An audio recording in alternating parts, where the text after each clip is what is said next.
Eh bien le bonjour, ici Django, bienvenue dans cette nouvelle vidéo. Je vous propose aujourd'hui de parler de Spider-Man 2, du coup.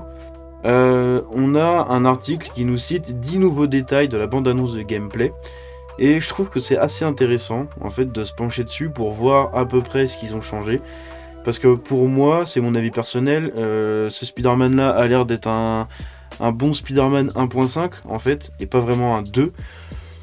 En revanche, il y a quelques trucs qui ont changé ou qui ont été améliorés, ou juste qui sont carrément nouveaux, qui me plaisent beaucoup et ajoutent potentiellement beaucoup de choses au gameplay. Donc c'est ce qu'on va voir tout de suite. Enfin, après si longtemps nous avons eu la chance d'avoir plus de séquences du prochain Marvel Spider-Man 2, poursuivant l'univers merveilleusement conçu créé par Insomniac Games, et nous n'avons pas seulement eu un aperçu de ce qui va se passer, nous avons un aperçu de 12 minutes et demie, c'est quand même pas mal en vrai, avec des scènes, de nouveaux personnages et un gameplay pour nous faire vouloir jouer, pour nous faire vouloir le jeu encore plus que nous le voulions déjà. Ouais. Petite traduction aux fraises, hein, comme d'hab. Puisque nous avons beaucoup à voir, nous avons aussi beaucoup de nouvelles informations et il est temps d'en discuter. Alors la première c'est Kraven le chasseur. Je suis pas du tout calé dans l'univers de Marvel. Je sais pas du tout qui c'est, en fait. Et pour tout vous dire, au début, je pensais pas du tout que c'était Spider-Man quand j'ai vu le trailer. Donc je sais pas du tout, en fait, qui c'est ni ce qu'il peut apporter. Beaucoup de gens avaient déjà repéré des indices sur le personnage lors de la première annonce, sûrement des très très gros fans. Mais maintenant il est ici dans toute sa gloire. Non seulement Kraven a un beau look comique, mais il montre pourquoi il sera une menace importante pour nos Spider-Man. Étant donné que nous savons déjà que Venom apparaîtra, il est difficile de dire si Kraven sera un méchant initial ou une menace tout au long du jeu. Mais nous voyons qu'il a des voyous et même des animaux robots pour l'aider, qui seront probablement nos ennemis réguliers et contrôler des endroits similaires aux bastions du jeu précédent. Voilà. C'est ce qui me fait dire que c'est un 1.5 en fait, parce que du coup ils vont reprendre voilà, un ennemi qui a des mercenaires partout dans la ville, et du coup qui va avoir des bastions comme ça partout, et qu'il va falloir les défoncer pour compléter les trucs. Bon, c'est du vu et revu, il y avait ça dans le 1 beaucoup, il y en avait beaucoup moins dans Miles Morales, mais il y en avait quand même, et bah là du coup dans le 1.5, ils sont là quoi. La prochaine chose, c'est le costume de symbiote. Alors ça va ouvrir des perspectives de combat complètement incroyables. Ce que nous espérions voir, puisque Venom était déjà une chose certaine, c'était Peter avec le costume symbiote. La combinaison a l'air incroyable, mais elle nous présente également des attaques uniques et un gameplay agressif, où L1 contrôle les mouvements avec la combinaison. Allons-nous perdre ses capacités quand Eddie Brock ou peut-être un autre hôte obtiendra le symbiote cependant? Nous le voyons frapper les gens de loin, rouler vers les ennemis et même attraper et abattre plusieurs personnes d'un seul geste. D'après les suppositions du HUD, les mouvements de symbiote auront probablement un temps de recharge sur eux. Oui, ça va sûrement être avec un cooldown évidemment, sinon c'est un peu cheaté quand même. Mais moi ça me hype beaucoup du coup. Basculant entre les araignées, ouais. Spider-Man est maintenant Spider-Man, et nous pourrons jouer comme les deux pendant le jeu. La nouvelle bande-annonce montre à quelle vitesse vous pouvez passer de l'un à l'autre, alors que Peter a également le symbiote comme ses capacités uniques déclenchées avec L1. Miles a ses capacités de bioélectricité, ce qui signifie que chaque araignée aura des pouvoirs spéciaux différents, tout en ayant les mêmes bases. Ouais, les mêmes bases, ça se résume juste au mouvement, en fait. Parce qu'après, les combats sont complètement différents. Entre Peter Parker, du coup, qui avait plein de gadgets, plein de trucs, et des contres, etc., ou alors s'il a le costume symbiote, toutes les capacités du coup du symbiote. Vous avez après Miles Morales qui joue beaucoup sur la bioélectricité. Et on voit d'ailleurs qu'il a toujours le truc de camouflage. Parce qu'à un moment quand il se fait attaquer par le lézard dans l'eau, il passe en un fufu. Donc ça veut dire que c'est toujours là. Et ça c'était un truc que j'aimais beaucoup en fait. Faire des repères comme ça, genre vous butez des ennemis, vous repassez en fufu, vous allez au plafond, tac, vous en rechopez un autre, etc. C'était sympa. L'échange d'araignées s'est produit pendant la mission pour des raisons d'intrigue, ce qui signifie qu'il y aura des missions où vous échangerez entre elles. Mais il semble probable qu'ils puissent se promener dans la ville avec l'un ou l'autre lors de la réalisation d'objectifs secondaires, à moins qu'une mission parallèle n'exige l'un d'eux en particulier. Oui, on est d'accord, je pense qu'ils vont offrir le choix de jouer les deux, du coup c'est logique, même dans le monde ouvert. Hein. Glisser, ouais, j'ai vu... Miles Morales, il a une putain de wingsuit et c'est stylé. Et on voit, il passe dans des anneaux. Alors je sais pas si c'est en mode le vent enfin une grosse bourrasque de vent qui s'engouffre dans les bâtiments et du coup on en profite, ça nous donne un boost, ou si c'est un truc, un gadget ou juste une facilité de gameplay, je sais pas.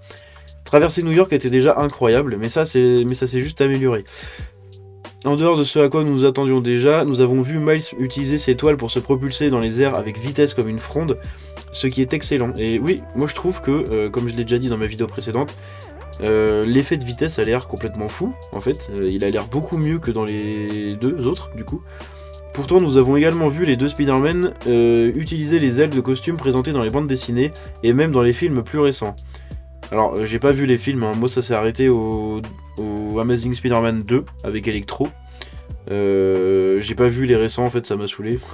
C'est trop le bordel parce que du coup, faut voir avec les Avengers et tout, et moi, les Avengers, ça m'intéresse pas. Spider-Man, j'aime juste parce qu'en fait, j'ai du coup regardé les 3 premiers qui étaient sortis en 2000 de Sam Raimi. Et c'est tout, les Marvel ça m'a jamais attiré de toute façon. Donc voilà, c'est juste parce que Spider-Man j'ai grandi avec, donc évidemment j'ai plus d'affinité. D'après ce que nous voyons, vous pouvez aller assez loin sans perdre d'altitude et traverser la carte rapidement. Passer du web slinging, donc tissage de toile, à la wingsuit semble être une façon amusante de se déplacer. Et moi j'aimais beaucoup les déplacements, je prenais jamais les déplacements rapides quasiment. Je me déplaçais qu'avec les toiles en fait. Déjà la carte est petite quand même. À la vitesse où on se déplaçait, la carte était au final relativement assez petite et c'était sympa en fait, c'était jouissif. On pouvait se déplacer, tac, on allait sur un bâtiment, on se jetait dans le vide, on repartait. Et avec Miles Morales, on pouvait utiliser la bioélectricité pour se donner un boost, soit en hauteur, soit en vitesse en avant, quoi, donc c'était sympa. La mécanique furtive, du coup, comme on l'a dit, la furtivité, bien que amusante, n'est pas la combinaison la plus forte de l'arsenal de Spider-Man. L'aventure solo de Miles l'a un peu améliorée grâce à son camouflage et au fait que vous pouvez terminer des bastions sans avoir à vous battre. Mais les choses ont fait quelques pas de plus ici. Ici, nous voyons Miles créer des lignes web sur n'importe quel mur qu'il vise et même faire une ligne web à partir d'une autre ligne web. Donc les webs, c'est les toiles. Hein. C'est juste que c'est la traduction qui est un peu aux fraises, mais web, ça veut dire toile en anglais. Il montre également qu'il peut effectuer des perch takedown, donc des par-dessus, avec 2 ennemis à la fois. Et ça c'est intéressant parce que combien de fois fallait distraire un ennemi, choper l'autre, rechoper l'autre, mais si des fois il était vu par un autre, bah du coup on pouvait rien faire, ça c'était chiant.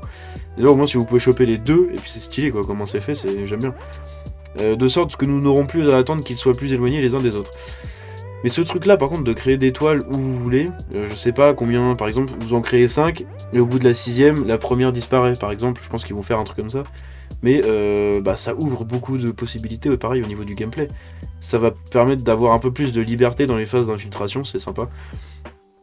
Le lézard, et oui moi je voulais qu'il soit présent et il est présent et putain qu'il est stylé. Le récit que nous recevons ici est que Kraven ne chasse pas Spider-Man, mais plutôt le docteur Kurt Connors, comme connu sous le nom de The Lizard, tandis que Peter le cherche pour sauver Harry de sa maladie. Bien que nous n'ayons pas un bon aperçu du lézard, car il se déplace assez vite dans ses apparences, dans ses apparitions dans le truc, dans le gameplay, on le voit pas beaucoup, on le voit furtivement, bam bam bam bam, on n'a pas un gros plan à part l'image du coup qui est sympa. Nous voyons qu'il est grand dans cette vision et qu'il ne semble pas avoir de traits humains dans son apparence, contrairement à d'autres versions du personnage. Ouais mais j'aime bien comme ça fait vraiment le mec qui s'est transformé et tout, c'est sympa. Nous avons également une ambiance presque d'horreur, Miles trouvant la peau qu'il a laissée derrière lui, comme le font les lézards, et plus tard lorsqu'il attaque Miles depuis l'eau alors qu'il s'enfuit avec l'aide de Ganke, le faire tomber sera tout un défi. Alors cette phase là de fuite, j'ai trouvé ça un peu nul. En fait c'est pas logique je trouve, c'est un peu hors contexte. Genre d'où Spider-Man il est accroché comme ça et il peut pas s'échapper. Le mec il a juste à tisser une toile au pont qui traverse, et puis ça y est, ciao, il est parti dans les airs quoi. C'est pour le spectacle. Le plus de la ville de New York. J'ai l'impression qu'on va pouvoir... parce que ça, normalement, ça doit être le Queens. Hein. Parce que là, vous avez New York. Partout. Avec l'Empire State Building qui est là. Là, ça doit être du coup le devant de Manhattan. Par rapport au sens. Il doit y avoir Central Park qui doit être là-dedans. Hein. Et ça ressemble à Harlem, au Queens. Enfin, les autres quartiers, en fait, qui sont en limitrophes de Manhattan, du coup. Et sachant que le Queens, c'est là où habite Peter, hein, logiquement. Alors que les 2 premiers matchs se déroulent uniquement à Manhattan, les 2 premiers jeux, hein, ce qui est un bon choix pour une carte de jeu puisque ses limites sont efficaces pour limiter la zone, évidemment avec l'eau. Cette fois nous obtenons un peu plus de New York City à travers le web slinging, donc le tissage de toile. Hein. La qualité de New York que nous obtenons est toujours un mystère, mais le gameplay montré se déroule dans le Queens, le plus grand arrondissement de la ville, et là où habite Peter du coup. Séquence de poursuite, alors là c'est du Spider-Man / Miles Morales tout craché. Il n'y a rien qui a changé. Si, à part le design de l'indication où vous devez appuyer sur triangle par exemple, j'ai l'impression que les designs ont un peu changé, mais sinon c'est exactement les mêmes animations, les mêmes gameplays, le même gameplay. Ces séquences sont familières car nous en avons maîtrisé quelques-unes dans les jeux précédents, mais maintenant nous menons notre combat à l'eau et nous poursuivons Kraven pendant qu'il poursuit le lézard dans l'Est River. Moi, il y a un truc que j'ai bien aimé par contre, c'est l'ambiance générale et la mise en scène. Pendant les 12 minutes déjà c'était sympa, mais pendant la poursuite c'était vachement joli.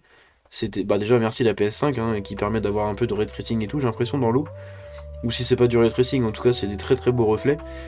Il fonctionne de la même manière que les poursuites en voiture d'avant, où vous devez vous approcher des jet skis et expulser des passagers. Ensuite, nous avons également la séquence susmentionnée où Miles surfe loin du Lizard. Donc justement où il s'en va en espèce de jet ski avec le drone. Là. Le comportement de Peter. Alors ça c'est un truc moi qui m'intéresse grave.